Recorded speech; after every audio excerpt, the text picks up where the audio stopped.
اپنی اولاد کو بہترین تحفہ اگر ہم دینا چاہتے ہیں تو 4 باتیں ایسی ہیں کہ جو ضرور سکھائیں بچوں کو۔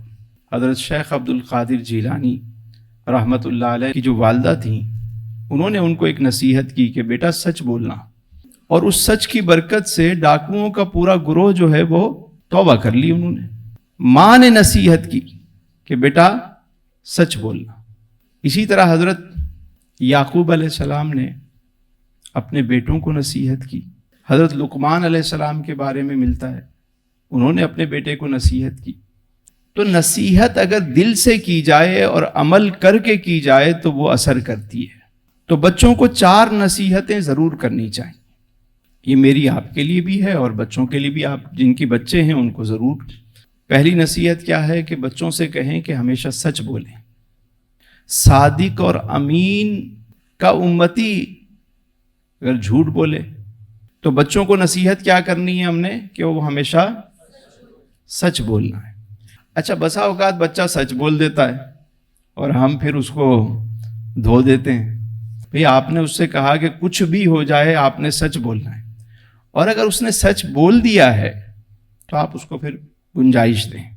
یعنی بچے کو پتہ ہے کہ اگر میں سچ بولوں گا تو مجھے کوئی نقصان نہیں ہوگا، ہاں اگر میں نے جھوٹ بولا تو پھر میری خیر نہیں ہے۔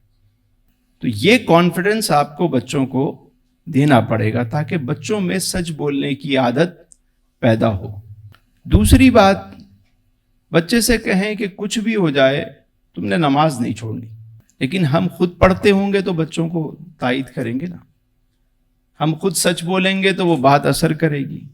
ہم خود نماز کی پابندی کریں گے تو ہی تو بچے نماز پڑھیں گے۔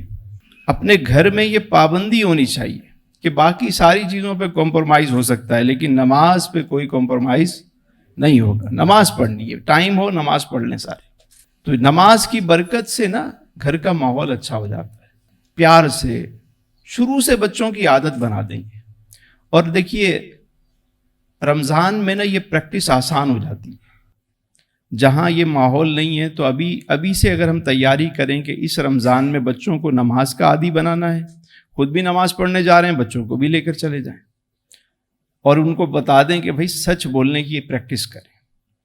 جہاں کہیں آپ نے فیل کیا کہ بچے جھوٹ بولتے ہیں تو اس رمضان میں ان کو یہ سب کچھ سکھانا ہے ہم نے۔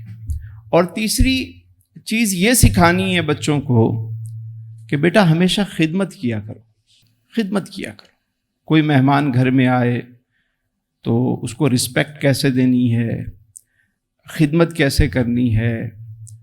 مطلب یہ ہم پروٹوکولز بچوں کو جب تک نہیں سکھائیں گے، اور خود کر کے دکھانا ہے۔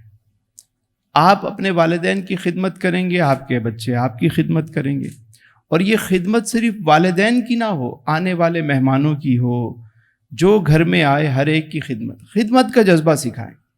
میں نے دیکھا ہے کہ جہاں بچوں میں یہ عادت ہو وہ بچے بڑھ چڑھ کر ہمیشہ پھر آگے جب وہ پریکٹیکل لائف میں جاتے ہیں تو ان میں چونکہ خدمت کا جذبہ ہوتا ہے وہ اوروں سے آگے نکل جاتے ہیں۔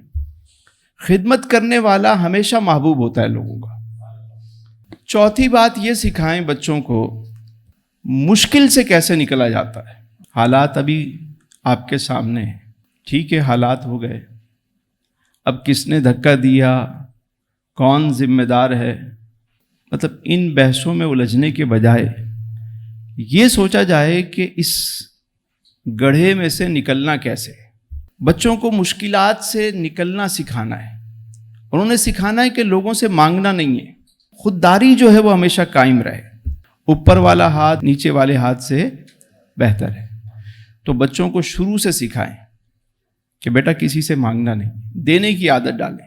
اور مشکلات سے کیسے نکلا جا سکتا ہے، یہ سب سے بڑا اور اہم کام ہے۔ آج اگر بچوں کو ہم یہ سکھائیں، ہماری قوم مایوس ہو رہی ہے، ہمارے بچے نا امید ہو رہے ہیں، ہمارے لوگ نا امید ہو رہے ہیں۔